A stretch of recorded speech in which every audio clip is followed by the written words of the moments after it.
lahat ito, plano ng Diyos, kuya. Ganun lang lagi nating isipin, di ba, na ano man nangyayari sa buhay natin, ano man nangyayari pag gising natin sa umaga, pag tulog sa gabi, may nangyaring hindi maganda ngayong araw, may nangyaring hindi natin ginusto, mga hindi natin inaasahan, di ba?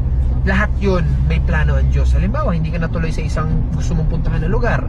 That day pala na yun, may mangyayari palang masama sa'yo. On the way ka pala, meron palang mangyayaring hindi mo inaasahan na didisgrasya ka o ano, sabi ko sabihin may mga ganun palang bagay na kaya ka pala na flat, kaya ka pala nasiraan, kaya ka pala naulanan, nabasa yung uniform mo, umuwi ka na lang, hindi ka tumuloy. Yung iba, inis na inis nun. Ako, pagka ganun na nangyayari sa akin, ito, sasakyan ko, di ba? Na flat, may nasira. O, pagka may nasisira sa sasakyan natin, anong ginagawa ko? Masaya pa ako, di ba? Baliktad ako di ba? Masaya pa ako. Bakit? Kasi experience yun. Wala namang may gusto nun di ba? Kung pag nagalit ka, talo ka pa. Pag nagalit ka na, flat ako, nakakainis, high blood ka. Pero kung flat ka, okay, antay ka ng rescue kung may rescue.